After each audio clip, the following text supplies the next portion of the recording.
harta warisan almarhumah Lina Jubaidah, mantan istri komedian Sule, pekan ini mendulang babak mengejutkan. Bagaimana tidak? Setelah sempat diam, hari Sabtu kemarin, Rizky Febian dan Putri Delina, anak Sule, akhirnya angkat bicara, lengkap dengan membawa sederet tim pengacara sekaligus bukti dan keterangan mencengangkan. Pasalnya berbeda dari pernyataan pihak Teddy yang mengungkit bahwa Rizky dan Putri Delina kerap mangkir ketika diminta untuk merundingkan perihal harta warisan almarhumah Lina yang telah dikeluarkan Putri dari safe deposit box bersama di bank. Rizky justru mengaku telah terjadi pertemuan antara dirinya dengan pihak Teddy pada tanggal 16 Desember tahun 2020 lalu. Tapi sayangnya bukan Teddy yang muncul secara langsung, melainkan hanya pihak pengacaranya saja.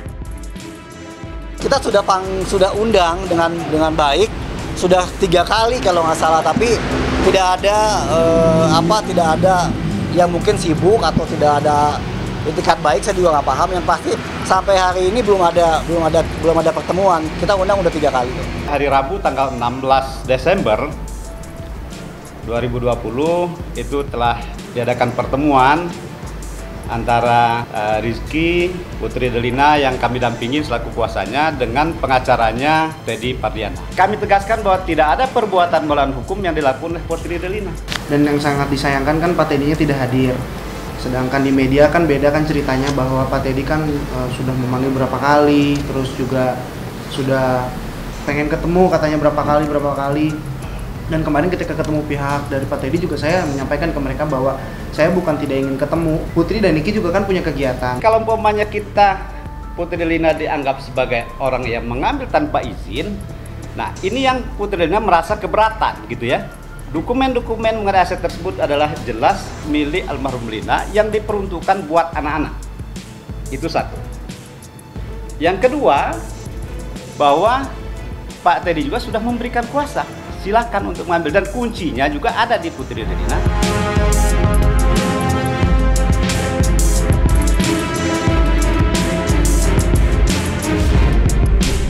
Ya, ibarat kata pepatah, tak akan ada asap tanpa ada api. Maka sikap Putri Delina menarik seluruh harta warisan dan dokumen penting aset milik almarhumah Lina Jubaidah bukannya tanpa alasan. Pasalnya diam-diam, kabarnya Teddy bahkan telah membuka isi safe deposit box yang diperkarakan tersebut hingga berujung hilangnya surat kuasa almarhumah Lina yang menyerahkan segala urusan pembagian harta warisan miliknya kepada Putri Delina dan bukannya Teddy. Ironisnya, pasca dibuka oleh Teddy, surat kuasa penting tersebut mendadak raib tanpa jejak. Sebelum Putri ada kegiatan untuk datang ke bank, ke tempat deposit itu tuh, dari pihak bank bilang sudah ada 2 kali aktivitas Pak Teddy datang ke bank tersebut. Dan untuk menanyakan perihal surat kuasanya, ketika penyerahan pun surat kuasa itu sudah ada di surat-surat itu ya, dan otomatis di dalam safety box. Setelah Putri ada kegiatan ke sana, ternyata di safety box itu yang namanya surat kuasa itu tidak ada. Emang bukan hak saya dan emang besar juga saya udah sampaikan gitu, kayak berliannya kan itu udah saya kasihin juga, ada videonya sama di boxnya di sana ditaruh di di bank swasta itu. Ya kemarin hari Senin saya sama Teh Putri ketemu, udah surat kuasa udah dikasihin semua. Ceritanya itu kan Iki naro uang nitip ke almarhum ibunya gitu, sekitar 3 apa 4 M gitu. Akhirnya mungkin almarhumah kan takut kepake, akhirnya diinvestasikan. Itu juga kosan belum ada nama sampai sekarang. Iya, udah ada di safety box, kemarin ada di bank gitu ya, udah ditaruh biar lebih aman lagi. Jadi di situ udah ada sertifikat tanah, di sertifikat rumah, sertifikat ibaratnya usaha, semua ada di sana semua. Sebenarnya ini si Kang Teddy ini memperjuangkan hak anaknya kan gitu. Walaupun dia sebenarnya sebagai salah satu ahli waris dari almarhum istrinya.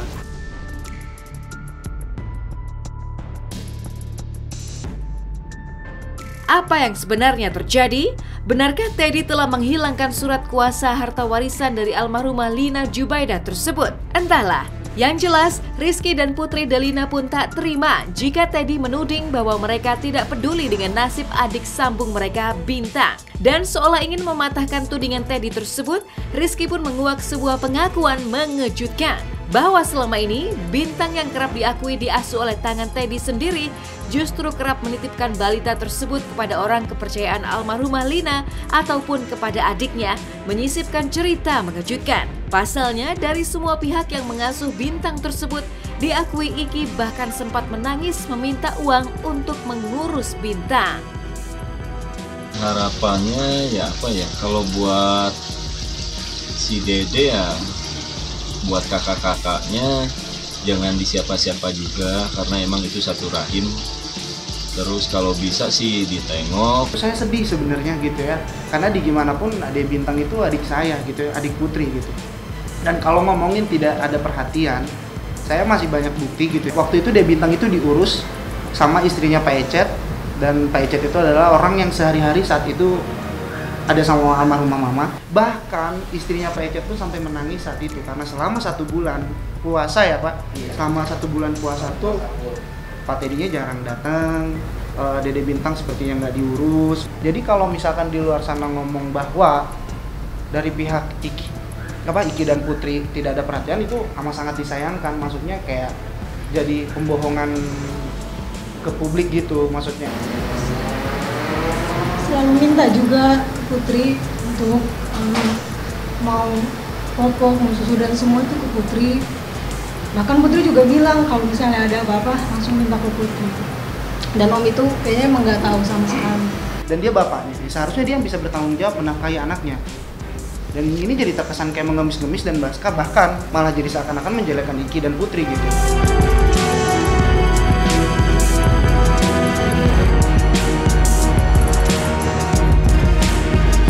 Bukan tanpa alasan, Putri Delina menangis pada hari Sabtu kemarin. Putri yang selama ini mengemban tugas mengurus harta warisan sang ibunda dan turut pula mengurus kebutuhan Bintang sang adik tiri justru dituding lancang telah mengambil harta warisan ibunya sendiri dari safe deposit box secara sepihak. Sampai-sampai Putri dikabarkan sempat mengalami drop mental dan sakit hingga terjatuh. Tak terima dengan sikap Teddy, Rizky pun balik mengungkit sederet harta miliknya yang pernah dititipkan kepada almarhumah Lina Jubaidah, tapi mendadak raib dijual satu persatu oleh Teddy. Di antaranya rumah villa di Bandung, mobil pribadi atas nama Rizky, hingga rumah kos yang kini bahkan konon menuai teror untuk dijual secara diam-diam. Sempat jatuh sakit kemarin kan mulai. Itu karena kecapean aja, Bukan ya? karena mikirin Bukan, saya yakin bukan karena itulah. Karena kecapean, karena kerjaannya kan banyak. Makanya kan ketika dipanggil sama pihak pengacara sana, belum bisa datang tuh karena kerjaan, jadi bukan mangkir. Jadi ya yang mau aku pertanyakan adalah hak aku, karena kita juga udah dapat informasi beberapa bahwa uang yang ada di pihak Mama saat dulu itu sudah ada beberapa yang sudah dijadikan aset ya Pak. Contoh kayak misalkan ada kos-kosan ya Teh. Intinya ada beberapa yang memang sudah dijadi diasetkan. Nah yang mau dipertanyakan adalah otomatis itu kan hak saya. Jadi dikemanakan gitu maksudnya, karena kan almarhumah sudah tidak ada sekarang. Jadi saya mau dipertanyakan hak saya kemana, terus juga jika ada pemasukannya berapa dan kemana, karena itu hak saya. Masalahnya itu yang saya kaget juga, ternyata kalau masalah yang villa di Bandung itu dijual, sedangkan itu kan hak Iki. Jadi kalau dia tiba-tiba menjualnya itu udah melanggar, dalam artian itu kan hak Iki pribadi, terus kenapa tiba-tiba dijual? Kayak masalah kos-kosan itu hak Iki, sekarang kan udah dihibah ke Putri yang ngurus di setiap per bulannya. Jadi Putri ada yang maksudnya per bulannya itu Putri yang ngurus semuanya, dan tiba-tiba ada dari 2 orang terus ditaruh di sebuah media website gitu bahwa itu mau dijual. Itu kan maksudnya jadi kenapa sampai sebegitunya gitu maksudnya. Mana yang punya Iki langsung itu ada mobil yang waktu itu dipergunakan oleh almarhum Ibu Lina gitu ya. Dan kemudian diketahui berkat informasi itu sudah dijual oleh Pak Teddy. Nah itu juga dipertanyakan oleh oleh Iki gitu ya. Nah itu yang dipertanyakan oleh Iki. Nah kita tidak tahu, kalau kemarin bisa hadir mungkin bisa langsung jawab beliaunya kan gitu ya. Kita akan berusaha maksimal secara kekeluargaan. Tetapi kalau memang tidak ada titik temu, ya kita akan siap untuk mengajukan proses hukum. Kalau misalnya sampai suatu saat nanti belum ada titik terangnya, titik temu gitu, tidak ada kepastian dan tidak ada jawaban mengenai hak saya mana, itu dan pertanggungjawabannya mana.